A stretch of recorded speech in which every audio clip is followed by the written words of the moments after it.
Selamat datang di Pojok Santai. Sebelum Anda mendengarkan audiobook ini, kami menginformasikan bahwa channel ini adalah review audio dari buku yang ada di Indonesia. Untuk membaca keseluruhan buku ini, kami menyarankan membeli buku aslinya di toko buku kesayangan Anda, baik offline maupun online. Keberadaan channel ini dimaksudkan untuk membantu Anda mendapatkan pengetahuan dari buku-buku kesayangan Anda. Jangan lupa untuk subscribe, like, dan komen.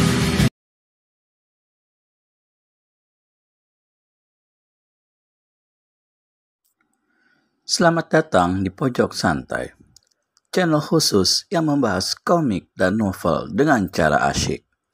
Tabib Pulanggeni menyerah untuk mengobati Suropati, dan akibatnya dia harus menerima hukuman dari Wirogundi dan kawan-kawan. Dan di saat kondisi carut-marut seperti itu, sekelebat bayangan muncul dan membawa Suropati. Kemanakah Suropati dibawa dan siapakah bayangan itu? Yuk, langsung saja disimak video kali ini.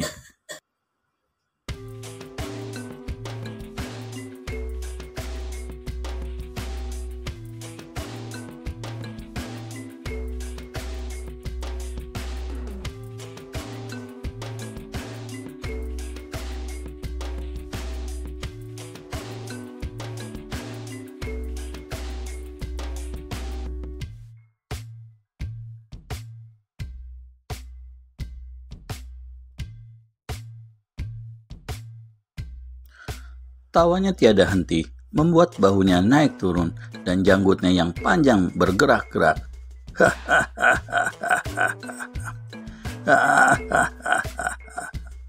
Tiba-tiba Suropati ikut tertawa keras. Mendengar tawa Suropati, kakek kurus itu menghentikan tawanya, terdiam. "Hei, apa yang kau tertawakan?" tanya kakek ini. Suropati belum mau menghentikan tawanya. Kakek kurus itu pun menjadi sangat gusar. "Apa yang kau tertawakan?" tanya kakek ini lagi. "Kau ini lucu, kek. Janggutmu itu loh." Suropati tak meneruskan bicaranya, malah tawanya terdengar makin keras.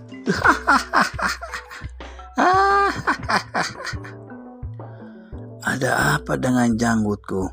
desak kakek kurus itu dengan raut muka kebodoh-bodohan. "Janggutmu itu lucu, seperti apa? Seperti ekor sapi." Mendengar ucapan polos Suropati, kakek kurus itu pun tertawa kembali. Mendadak, Suropati beringsut menjauh. "Kau menculikku ya, kek?" tanya bocah ini setengah takut. Kakek kurus itu menggelengkan kepalanya. "Justru aku telah menolongmu," kila kakek itu dengan suara lembut. "Menolongku?" Suropati menggaruk kepalanya kembali. Kemudian dia mengingat-ingat kejadian yang telah menimpanya. Tak lama kemudian, tubuhnya pun beringsut mendekati kakek yang tengah duduk bersila dengan tenang. "Aku berutang budi padamu, kek," ucap Suropati tulus. Kakek kurus itu tersenyum. Lalu dialusnya kepala Suropati yang gundul. Mata bocah laki-laki berumur 10 tahun itu tampak meremelek, merasakan kenikmatan. Tapi tiba-tiba kepalanya didongakkan. "Aku mau belajar ilmu silat, kek," cetus bocah itu dengan kesungguhan hati. "Belajar ilmu silat? Pada siapa?" "Padamu lah." Hahaha. Kakek kurus yang duduk bersila di hadapan Suropati tertawa lebar. "Dengan belajar ilmu silat, kau akan banyak musuh," elak orang tua itu sambil menatap wajah Suropati dalam-dalam. "Kau tidak takut?" alis Suropati bertaut. "Siapa bilang belajar ilmu silat membuat banyak musuh?" tukas bocah laki-laki itu sambil menggaruk-garuk kepalanya yang sudah tak berambut. "Justru dengan belajar ilmu silat banyak yang dapat kuperbuat. Aku ingin menolong kaum lemah yang selalu tertindas, kek. Aku benci melihat kebengisan para penjahat yang selalu membuat keresahan Atau paling tidak dengan belajar ilmu silat, aku bisa melindungi diriku sendiri dari ancaman bahaya. Kakek kurus menolong Suropati itu bertepuk tangan mendengar kalimat bocah laki-laki berumur 10 tahun itu.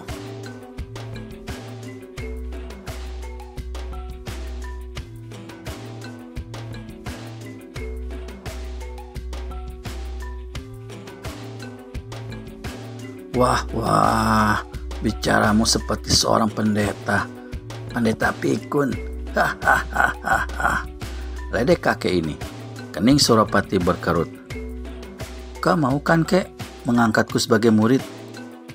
Kalau aku tidak mau, ya akan kupaksa. Hahaha. Kakek kurus itu tertawa geli. Dengan cara apa kau akan memaksaku? Tiba-tiba mata Suropati bersinar tajam. Kau harus mau kek, bentak bocah ini berani. Kakek kurus itu terkejut. Saat itu juga terasa suatu dorongan kekuatan yang mempengaruhi jalan pikirannya. Bocah ini mempunyai bakat ilmu sihir juga. Gumam kakek ini dalam hati, seraya menggelengkan kepalanya, berusaha mengusir kekuatan batin yang sedang menyerangnya. Mendadak, wajah kakek kurus itu menjadi tegang. Bocah, hati-hati, di belakangmu ada ular. Wajah Suropati kontan berpaling ke belakang. Dia bergidik ngeri, karena tiba-tiba di belakangnya telah melingkar seekor ular sebesar paha manusia dewasa siap menelannya. Tolong aku kek, teriak Suropati sekuat tenaga seraya melompat ke depan. Kakek kurus itu pun tertawa gelak. Mana ada ular bocah geblek, sergah kakek. Suropati menjadi heran dan dia kontan diam terlongok-longok macam monyet kena sumpit. Ular yang baru saja dilihatnya tiba-tiba lenyap tanpa bekas.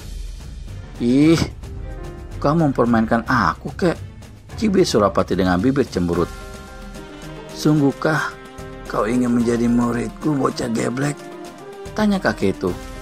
Iya, jawab Suropati penuh keyakinan. Kakek kurus itu kembali tertawa terbahak-bahak. Dan Suropati yang melihat janggut kakek yang sedang tertawa itu bergerak-gerak seperti ekor sapi, jadi ikut tertawa juga.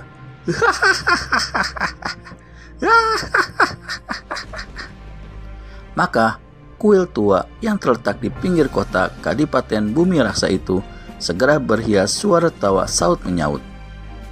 Sesungguhnya Suropati sangat beruntung bertemu kakek kurus yang tampak lemah dan sangat miskin itu, karena kakek itu tak lain adalah penasihat kerajaan yang telah mengundurkan diri dan berpetualang dengan menyamar sebagai seorang pengemis.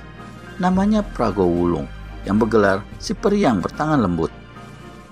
Karena kakek itu memang jarang sekali menampakkan wajah muram atau sedih, dia selalu tampak riang gembira, sifatnya pun sangat lembut, penuh welas asih, baik kepada lawan maupun kawan. Sebenarnya, kakek kurus yang bernama Pragolawulung itu sudah lama tinggal di kota Kadipaten Bumi Raksa. Dia selalu memperhatikan gerak-gerik Suropati. Bocah laki-laki berumur 10 tahunan itu disukai karena kepolosan dan sifatnya yang rada konyol. Dan tentu saja bakat luar biasa yang dimilikinya. Suropati selain memiliki bakat sebagai pesilat tangguh, juga berbakat menjadi seorang penyihir karena memiliki kekuatan batin yang luar biasa di usia semuda itu. Sejak pertemuan di kuil tua itulah Suropati belajar ilmu olah kanuragan pada si peri yang bertangan lembut. Dengan tekun, bocah ini menimba ilmu tanpa mengenal waktu. Pragolawulung pun mencurahkan segala kemampuannya untuk diwariskan kepada muridnya yang memiliki bakat luar biasa.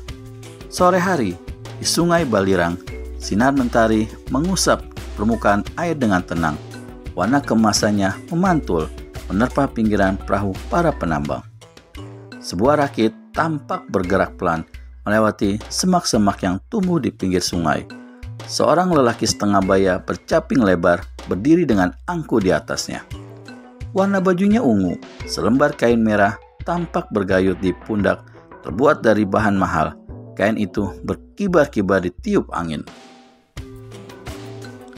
Para penambang yang rata-rata berpenampilan sangat sederhana memandang dengan sinar mata takjub. Merasa dirinya menjadi pusat perhatian, lelaki bercaping lebar itu mempercepat laju rakitnya. Ketika matanya menangkap gerak seorang gadis berpakaian kuning yang hendak memasuki keramaian pasar di tepi sungai, tongkat panjangnya segera diayunkan ke dalam air. Seketika, rakit yang menopang tubuhnya segera meluncur dengan kecepatan tinggi. Jelas, dari tindakannya, dia tengah mengerahkan tenaga dalamnya. Setelah rakit itu mencapai jarak kurang dari 1 tombak dengan tepi sungai, lelaki bercaping lebar itu melompat ke udara. Wus, zug, zug, zug, zug. Beberapa kali tubuhnya berputaran, lalu mendarat tepat di depan gadis yang menjadi perhatiannya. "Antarkan aku menghadap Reksapati," pinta lelaki bercaping ini. Gadis yang diajak bicara itu terkejut melihat lelaki bercaping lebar ini tiba-tiba telah berdiri di hadapannya. Demikian pula ketika menyebutkan nama Reksapati sehingga membuat dahinya berkerut. "Kenapa diam saja? Apakah kau tidak mendengar perkataanku, anak manis?" kata lelaki bercaping lebar itu tersenyum menggoda. "Siapa kau?" tanya gadis ini, sinis. Dia begitu jengah melihat tatapan mata lelaki di depannya. Yang ditanya membuatnya senyum lebar. "Akulah Brajadenta, si Dewa Maut, menilik dari baju yang kau kenakan. Bukankah kau murid perguruan harimau terbang? Dan gurumu pasti si Reksapati." Gadis yang berpakaian kuning yang di dadanya terdapat gambar harimau bersayap itu menjadi gusar mendengar nama gurunya disebut 2 kali tanpa sedikit rasa hormat. "Apa maumu, Brajadenta?" desis gadis ini memasang wajah ketus. Matanya menatap lelaki setengah baya bernama Brajadenta dengan tajam. Si Dewa Maut tidak segera menjawab. Matanya bermain nakal menyaksikan wajah gadis cantik yang berada di hadapannya. Brajadenta yang sudah berumur lebih dari 40 tahun itu berulang kali menelan ludah melihat kesempurnaan wajah gadis di depannya. "Aku tak punya banyak waktu. Segera katakan saja apa maumu," ujar Anjawini dengan keras. "Aku utusan Baginda Prabu. Ada urusan yang harus diselesaikan dengan gurumu." Tapi Brajadenta tak melanjutkan bicaranya. Senyum di bibirnya semakin mengembang. "Aku benar-benar tak punya waktu lagi." Usai mengucapkan kalimatnya, gadis itu beranjak dari tempatnya berdiri. Tunggu dulu anak manis," cegah Brajadenta. "Saya menghalangi langkah Anjarweni. Aku juga ada urusan denganmu." Urusan apa gerangan yang dimaksud Brajadenta alias si Dewa Maut? Temukan jawabannya di video selanjutnya hanya di channel Pojok Santai. Segera subscribe dan tekan tombol lonceng untuk mendapat notifikasi video terbaru dari kami. Terima kasih dan sampai bertemu kembali.